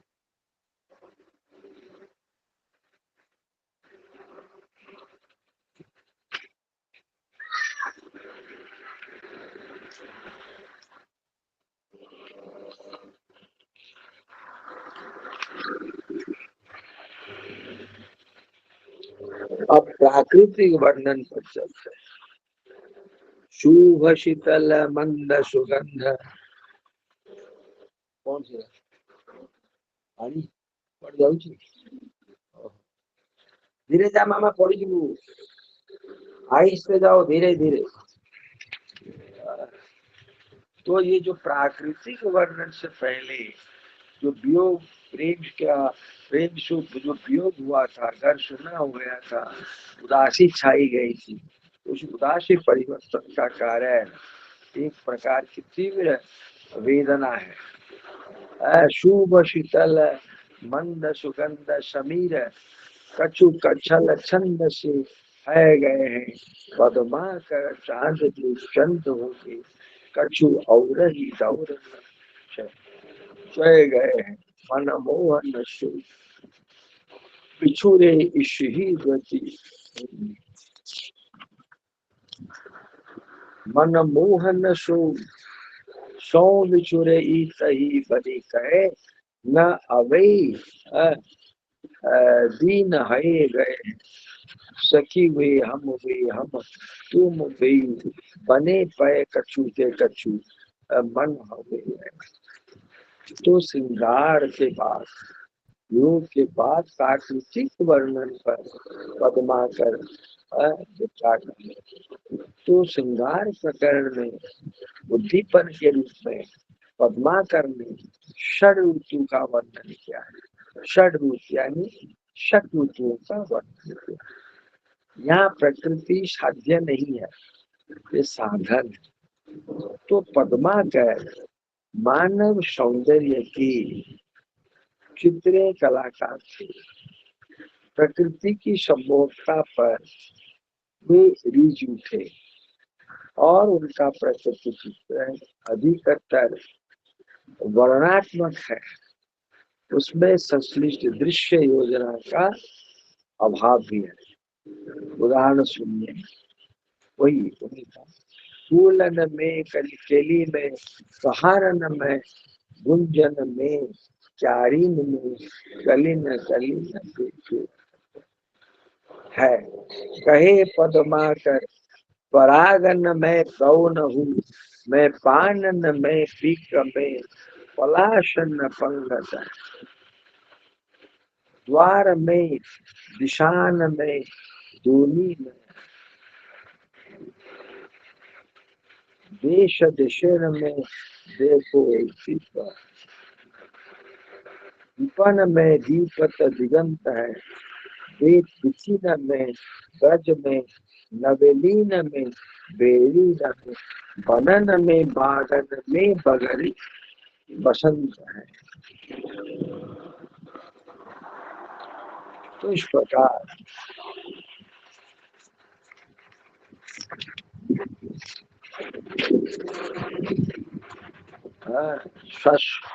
सारतः मानव व्यापारों के चित्रण में पद्माकर की वृत्ति रवि है, और प्रकृति चित्रण में उन्होंने एकदम मनयोग नहीं दिया है। ऋतुओं के वर्णन उन्होंने खेल वार सा किया है। भाषा भाव बाह्य स्वरूप तीनों दृष्टियों से उन्होंने उसमें कोई विशेषता नहीं दिखता। लोक जीवन का चित्रण, अभी पद्माकर का लोक जीवन क्या लिखा है, कैसे चित्रित किया ये लोक जीवन का चित्रण। लोक माने फॉक, जो आप देखते हैं, लोक परिवर्तन लौकिक जो है। तो मानव व्यापारों के चित्रण में पद्माकर की वृत्ति रमी है, लेकिन प्रकृति चित्रण में उन्होंने एकदम मनयोग नहीं दिया है।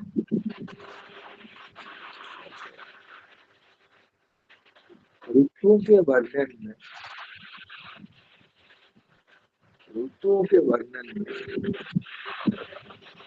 मेरा उन्होंने क्या किया, जो हाथ में कागज पत्थर से इसको लाना चाहिए वो नहीं लाई।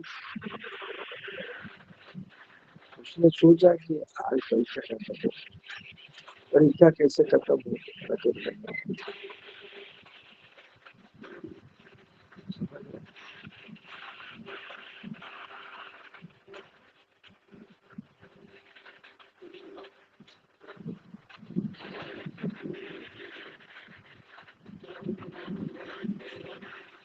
अच्छा मैंने जो कहा था पहले, थोड़ा लोक जीवन के चित्रण से बाद हम इसको कहेंगे।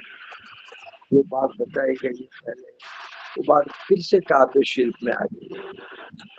प्रबंध काव्य के अंतर्गत हिम बहादुर बिरुदावली जो मैंने कहा था और प्रताप सिंह बिरुदावली ये उल्लेखनीय है, लेकिन प्रबंध की दृष्टि से इसका कोई महत्व नहीं है। हालांकि ना तो इसमें संबंध सूत्र का जीवित,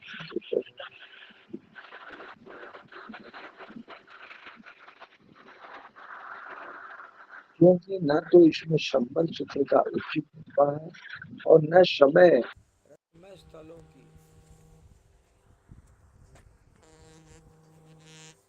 हेलो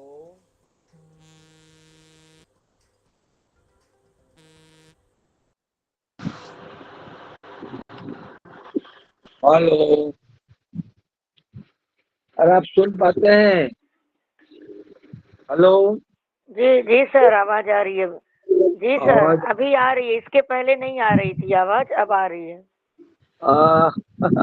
ये मेरी आवाज कहाँ चली जाती है पता नहीं चलता। आप लोगों की आवाज सुरक्षित है, मेरी आवाज सुरक्षित क्यों नहीं होती? इसके लिए मैं किसे से शिकायत करूंगा? मेरी आवाज को ऐसे क्यों हो जाती है? नेटवर्क इशू होगा सर, हाँ क्या हुआ? नेटवर्क अरे इशू होगा इसकी वजह से। नेटवर्क नेटवर्क हाँ नेटवर्क हाँ मेरी आवाज ले जाती, क्या करे? मैं क्या करूं? कोई बात नहीं, आप सुनिए, आराम से सुनिए, नोट कीजिए। देखिए, काव्य शिल्प के संदर्भ में पद्माकर की जो अलंकार योजना वो अत्यंत मर्मस्पर्शी है। उनकी अलंकार योजना वस्तु का स्वरूप ग्रहण करता है और भाव की अनुभूति तीव्र हो जाती है। भाव की अनुभूति अधिक तीव्र हो जाती है, इसलिए इसे ध्यान देना चाहिए। आप अपने घर में कहाँ रहते हैं, उस कमरे को देखिए, क्या हुआ क्या नहीं हुआ।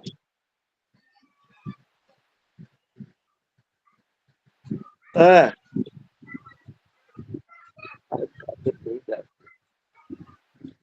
अच्छा, काव्य शिल्प के संदर्भ में पद्माकर ने कहा है कि उनकी अलंकार योजना वस्तु ग्रहण करने और भाव की अनुभूति को तीव्र करने, इसमें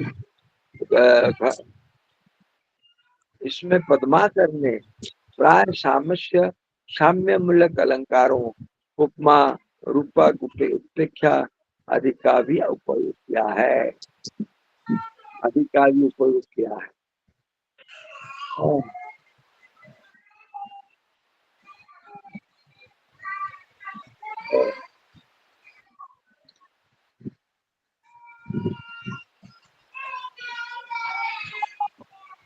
पद्माकर की अलंकार योजना में पद्माभरण उल्लेखनीय है। जसवंत सिंह के भाषा भूषण की थैली में लिखा गया है।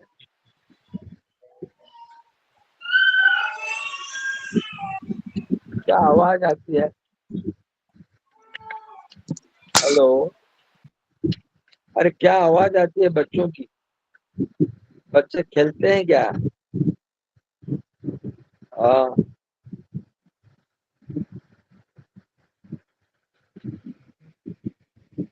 तो पद्माकर की काव्य भाषा ब्रज भाषा है। भाषा पर उनका साधारण रुचि है, तो उनकी विशेषता में रही होगी। फिर उनके प्रसाद जो प्रभाव भाषा।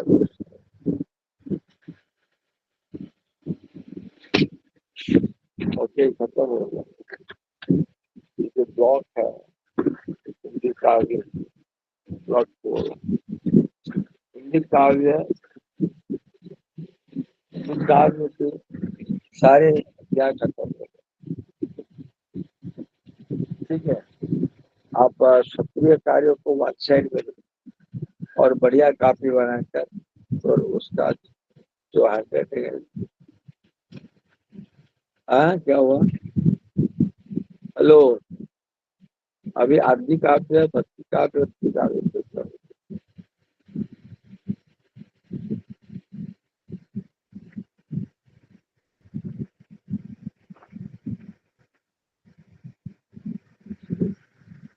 आप बताइए, आप लोगों की क्या समस्या है?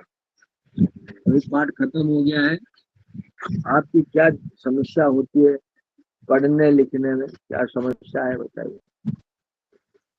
हेलो, आपकी समस्याओं पर चर्चा करें। समझ रहे हैं? आपकी क्या दिक्कत होती है? सर हाँ, बोलो।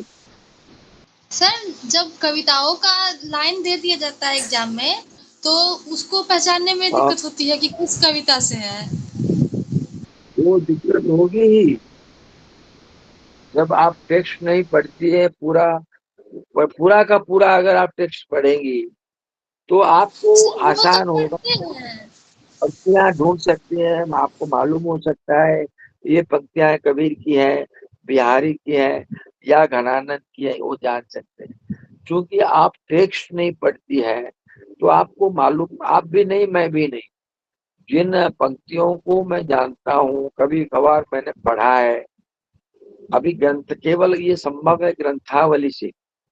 आप बिहारी शब्द से ही लाएंगे, उसे पढ़ेंगे, टीका सहित लाएंगे तो और बढ़िया। टीका सहित लाने कर पढ़ने से आपको आपके दिमाग में बातें रह जाएगी। पंक्तियों को पढ़ते ही प्रश्न परीक्षा में आप जान जाएंगे भाई ये बिहारी सत्य की पंक्तियां हैं।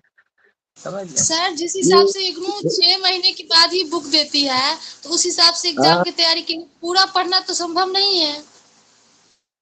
नहीं संभव तो नहीं है, लेकिन आप एक काम कर सकते हैं।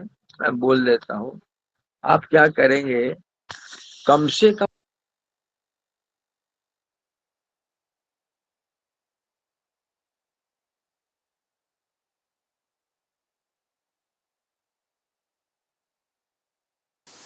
सर लेफ्ट हो गया है क्या?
हेलो हेलो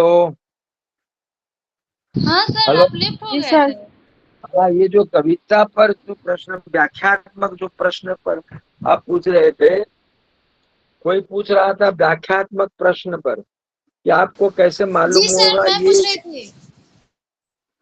ये कहाँ से आई है, पंक्तियां कौन से विषय से आई है।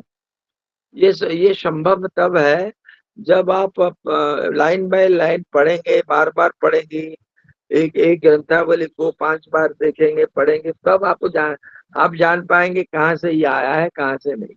लेकिन ये संभव नहीं है। इसीलिए आप, पहली बात है कि आप पिछले टर्म्स की जो प्रश्न है टर्म के, उस प्रश्नों को डाउनलोड करके रखिए और देखिए। उन व्याख्यात्मक प्रश्नों को आप देख लीजिए पहले, क्योंकि बहुत व्याख्यात्मक प्रश्न और व्याख्यात्मक प्रश्न और पंक्तियां ये रिपीट होती है। देखिए, याद रखिए, इसलिए उससे पहले कर दीजिए नंबर 1। नंबर 2, जो किताब आपके पास है, मान लीजिए आपके पास बिहारी सत्सई है या कबीर ग्रंथावली है, उनमें से कुछ मुख्य मुख्य पदों को, सका या साखियों को, दोहों को आप थोड़ा उसको आरंभ से अंत तक थोड़ा देख लीजिए। अच्छा, दूसरी बात है, आप अगर नहीं जान पाते हैं मान लीजिए, तो आप उन पंक्तियों को 2 बार पढ़िए, 3 बार पढ़िए, कम से कम परीक्षा में थोड़ा टाइम दीजिए पढ़ने के। पढ़ने से आप, मुझे लग रहा है, कम से कम 25% आप समझ जाएंगे कि क्या कहा गया है। इसीलिए अगर आपको मालूम नहीं पड़ता है इसके कवि कौन है, प्रसंग क्या है, संदर्भ क्या है, कोई बात नहीं, आप ना लिखें, लेकिन व्याख्या कर दीजिए कि इसने ऐसा कहा गया, इसमें ये कहा गया, वो कहा गया, तो व्याख्या कर दीजिए। उसके बाद उद्देश्य लिख दीजिए, और उसके बाद अगर आपको पता चलता है विशेष पर आप क्या लिखें, तो आप विशेष लिख सकते हैं। नहीं तो आप अगर प्रश्न छोड़ देंगे तो 0 हो जाएगा। अगर केवल व्याख्या कर दें कम से कम, तो निश्चित रूप से थोड़ा मार्क मिलेगा। मेरा ये कहना है। और क्या प्रश्न है, बोलो सर बोलो, क्या और कोई सर प्रश्न है? हेलो। बता सकते हैं हेलो। इम्पोर्टेंट कविता जो है हाँ बीच बोलो, में? कौन सी कौन सी सर, कविता? जून में जो एग्जाम होंगे फर्स्ट ईयर के लिए, तो उसमें कुछ मतलब जो आप बता देंगे कि ये कविता इम्पोर्टेंट है, तो उसको हम लोग याद कर लेते हैं। हाँ, सुनो, प्रश्न लिखने के समय लॉन्ग क्वेश्चन में आप हमेशा कोट करेंगे, हमेशा कवि लेखकों की पंक्तियां लिखेंगे, बीच में लिखेंगे, जैसे मैंने कल कहा। उसको याद रखना पड़ेगा। मान लो एक बहुत बड़ा दुआ है या पद है, तो उसको आप फर्स्ट लाइन लिख के बीच में डैश दे देंगे, क्रॉस क्रॉस करेंगे 3-4। उसके बाद नीचे का लाइन याद रखिए। कम से कम 2 पंक्तियां के 2 वाक्य आप लिखेंगे, याद रखें, समझ रहे। और पूरा छोड़ देंगे तो नंबर कम मिलेगा, 0 हो जाएगा। और ठीक से लिखेंगे, कहाँ से आया, कैसे आया, किस प्रसंग में कहा गया है, और नेक्स्ट चीज व्याख्या करेंगे लेकर। तुम्हारा जो है, तुम जो लाई हो उसको लेकर जाना, ठीक है, वहां करना। ओके, मुझे लग रहा है तुम कुछ लाई। अरे सुनो, इसको बिठा हुआ, बिठा दो वहाँ। समझ रहे, इसीलिए प्रत्येक का काम रहता है। इसीलिए मैं, ये जो काम है ये खुद यहाँ के जो है पक्का, वे लोग बताएंगे। ये जो इधर उधर काम करते हैं, आते हैं, यही के वही के निवासी हैं, इसलिए ऐसा उनको करना आता है, हमको ये सब करना नहीं आता। तो और क्या प्रश्न है, बोलो। ऐसी बात नहीं है कि आप नहीं जान पाएंगे घनानंद की पंक्तियां या कबीरदास का दुआ, ये जान नहीं सकते, ये बात नहीं है, सब कुछ जान सकते हैं सब। इसीलिए वहां आप देखिए, ज्यादा ढूंढने के लिए प्रयास ना करें, क्योंकि ज्यादा ढूंढते ढूंढते आपका नंबर चला जाएगा। आप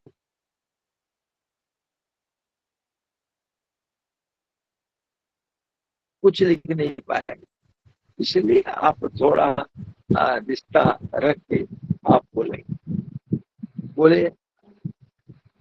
हेलो हेलो। ओके, सब चले गए।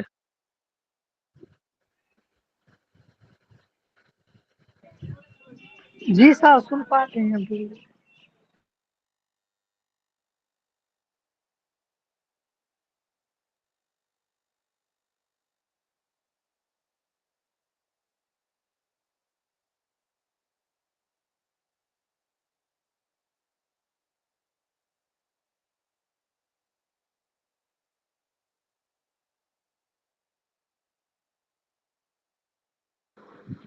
और कोई प्रश्न है क्या? हेलो सर वो हेलो। सर हेलो और कोई सर, आप प्रश्न वो है क्या? व्याख्या सर व्याख्या के लिए बता रहे थे ना कि व्याख्या कैसे करेंगे।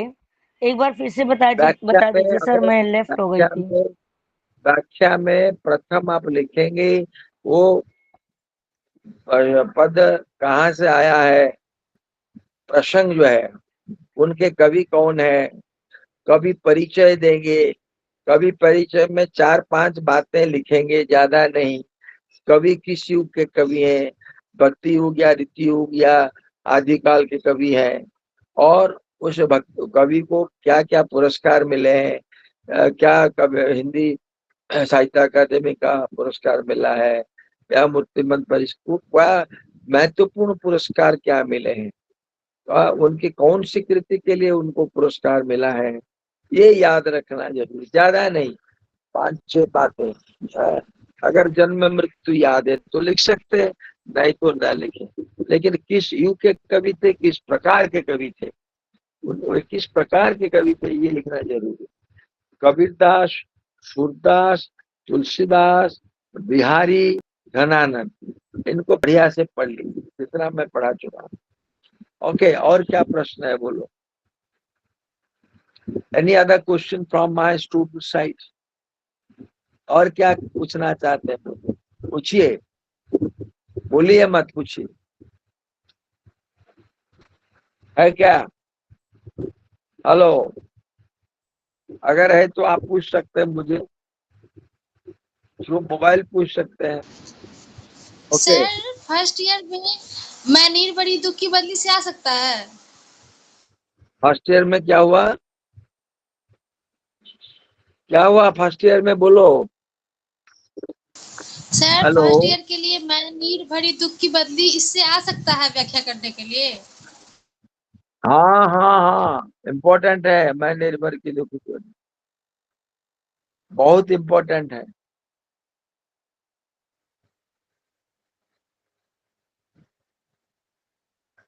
ओके, और क्या प्रश्न है, बोलो। क्या डाउट है, बोलो। सारे संदेहों का आज निराकरण हो जाएगा। समय कम है, 4 मिनट है आप लोगों के, उसके बाद लग कर दिया जाएगा। हाँ, मेरे जो पुराने विद्यार्थी थे उनमें से कुछ जुड़े हैं, कुछ नए विद्यार्थी आ गए हैं, मैं उनको देख नहीं पाता, समझ रहे हैं? ओके। हाँ, हेलो, मीरा न कौन है? शांता, ये कौन शांता है? वो मेरी छात्रा है क्या, शांता सेठी? हेलो, अरे शांता कौन है? हाँ सर। अरे शांता, तुम यहाँ विजय के स्टूडेंट हो ना? हाँ सर, फर्स्ट तुम ईयर। यहाँ क्यों? हाँ, नहीं, तुम्हारा टाइटल क्या है? सर हाँ, कुमारी कुमारी। अरे तुम्हारा घर यहाँ नहीं है तो भुवनेश्वर में है। भुवनेश्वर में एक मेरी छात्रा थी, शांता नाम की लड़की। नहीं सर, मैं राउरकेला से हूँ सर। हाँ, राउरकेला तुम से हूँ सर। तुम वो शांता नहीं हो, तुम राउरकेला वाली हो, कोई बात नहीं, ठीक है। अच्छा, और हाँ क्या? सर। और क्या सर? राउरकेला में कहाँ घर है तुम्हारा? सर राजगांगपुर पड़ता है सर। हाँ, राजगांगपुर सर। अच्छा अच्छा। राउरकेला में कॉलेज में गया हूँ। अच्छा ठीक है, और क्या प्रश्न है, बोलिए। सर प्रश्न अगर नहीं है कुछ, सर।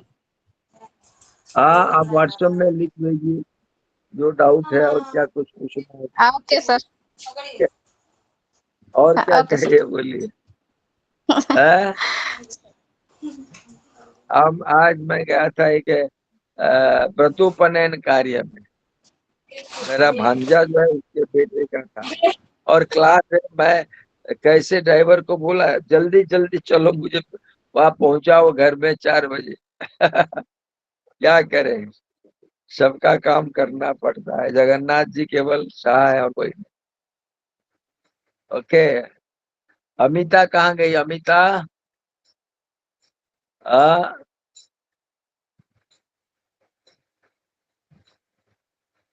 अमिता कहाँ भाग गई है क्लास छोड़कर, डांट पड़ेगी। क्लास छोड़कर क्यों भाग जाते हैं आप लोग सब? चलिए समय हो गया है।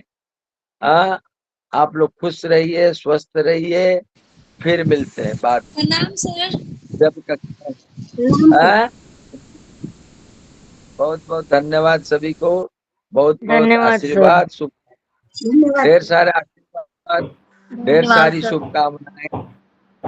ओके। सर आपका क्लास बहुत अच्छा लगा। धन्यवाद धन्यवाद। आप ये तो ऑनलाइन क्लास है, ऑफलाइन क्लास में होता तो फिर आपको पता चलता, और आपको हिलने में नहीं देता हूँ कक्षा में। मैं हिलने नहीं देता हूँ मेरी कक्षा में। अभी तो मैं कक्षा में हंसता हूँ ऑनलाइन क्लास होने के कारण, नहीं तो आप उठ जाएंगे। लेकिन मेरी कक्षा बहुत डिसिप्लिन क्लास होता है, और मैं अपनी आत्मा से पढ़ाता हूँ, मैं इधर उधर ऐसी बात नहीं करता। समझ रही हो? चलो, आप लोगों को मेरी कक्षा अच्छी लगी, पुराने विद्यार्थी जानते हैं, आप मेरे लिए नए थे, आज पुराने हो गए हैं या नहीं? आप